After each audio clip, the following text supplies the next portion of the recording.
শরবতটা খেয়ে দেখি কতটা টেস্টি হয়েছে। শরবতটা খেয়ে প্রাণটা জুড়িয়ে গেল, এক কথায় অসাধারণ। এই গরমে বেলের শরবত পছন্দ করবে না এমন লোক কিন্তু খুবই কমই রয়েছে। তাই শরীর ও মন ঠান্ডা করার জন্য আপনাদের সঙ্গে শেয়ার করব বেলের শরবত রেসিপি। তাহলে চলুন বেলের শরবতটা বানিয়ে নেওয়া যাক। Welcome back to my channel Rupa's kitchen and lifestyle. দেখে নেওয়া যাক বেলের শরবত বানানোর জন্য কি কি উপকরণ লাগছে। বেলের শরবত বানানোর জন্য আমার প্রথমে যেটা প্রয়োজন সেটা হচ্ছে বেল। দেখুন আমি এখানে কিন্তু গাছ পাকা বেল নিয়েছি। তারপরে যেটা প্রয়োজন বেলের শরবতটাকে ঠান্ডা করার জন্য সেটা হচ্ছে আইস। এখানে আমি বড় এক টুকরা কিন্তু আইস নিয়েছি। এখানে নিয়েছি 2 কাপ টক দই, এখানে নিয়েছি চিনি, নিয়েছি পাকা কলা, আর এখানে নিয়েছি নরমাল ফ্রিজে রাখা 2 গ্লাস ঠান্ডা জল। এবার তাহলে চলুন শরবতটা বানিয়ে নেওয়া যাক। প্রথমে আমি বেলটা ভেঙে নিব।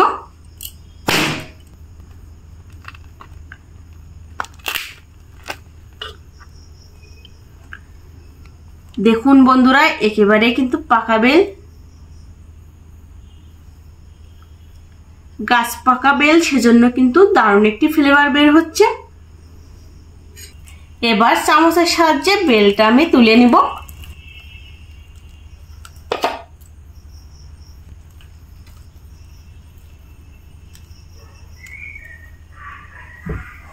বন্ধুরা আমি বেল থেকে বেলের শাঁসটা আলাদা করে নিয়েছি।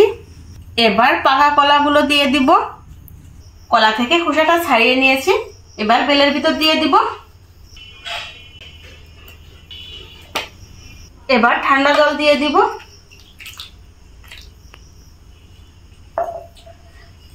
যতটা সম্ভব বেল ও কলাটা আমি হাত দিয়ে ভালো মতো চটকিয়ে নিব।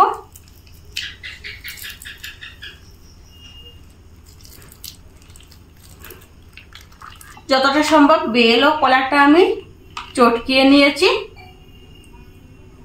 দেখুন বেলের ভিতরে কিন্তু অনেকটা শিরা শিরা রয়েছে। এখন একটি ছাঁকনি দিয়ে ছেঁকে নিব।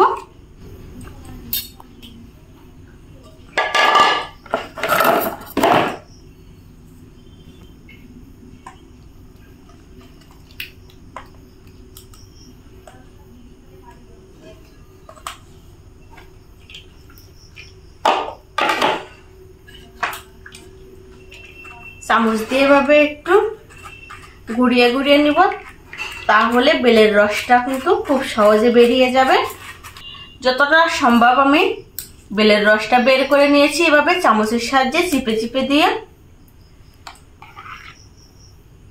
যাদের কাছে ব্লেন্ডার নাই তারা এই অবস্থাতেই কিন্তু সব উপকরণ অ্যাড করতে পারেন, চিনি, টক দই ও আইস। তবে আমার হাতের কাছে ব্লেন্ডার রয়েছে সেজন্য আমি একটু ব্লেন্ডারে দিয়ে দিব।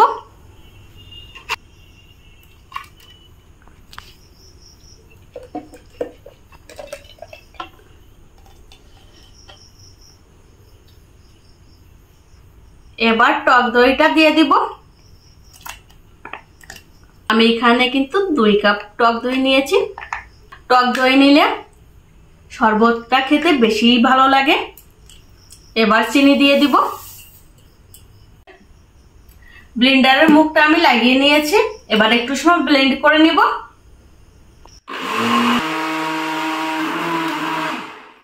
বেলের শরবতটা একটু সময় ব্লেন্ড করে নিয়েছি। এবার গ্লাসে ঢেলে শরবতটা পরিবেশন করব। আমি কিন্তু খানিকটা পাতলা করেছি, তবে আপনারা চাইলে ঘনও রাখতে পারেন। চামচতে আমি একটু দেখিয়ে দিচ্ছি। শরবতের ঘনত্বটা কিন্তু এরকম রেখেছি।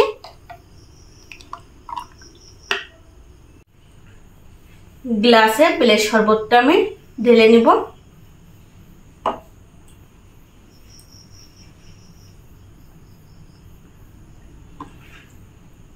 গরমের সময় মন ও প্রাণ দুটোই ঠান্ডা করার জন্য যেহেতু শরবতটা বানিয়েছি, সেহেতু অবশ্যই এখানে কিন্তু আইস কিউব দিতে হবে। আমি শরবতের ভিতরে 3-4 টুকরা আইস কিউব দিয়ে দিয়েছি। উপর দিয়ে আরো একটু আমি শরবত দিয়ে দিব। শরবতটা বানিয়ে নেওয়া কমপ্লিট, এখন শুধু খাওয়ার অপেক্ষা। শরবতটা খেয়ে দেখি কতটা টেস্টি হয়েছে। কি বলবো, সত্যিই অসাধারণ। শরবতটা খেয়ে প্রাণটা জুড়িয়ে গেল, এক কথায় অসাধারণ। বাড়িতে অবশ্যই আপনারা একবার হলেও বেলের এই শরবতটি বানিয়ে খেয়ে দেখবেন, আর কেমন হলো অবশ্যই কমেন্টে জানাবেন। আজকের ভিডিওটি এই পর্যন্তই, বাই।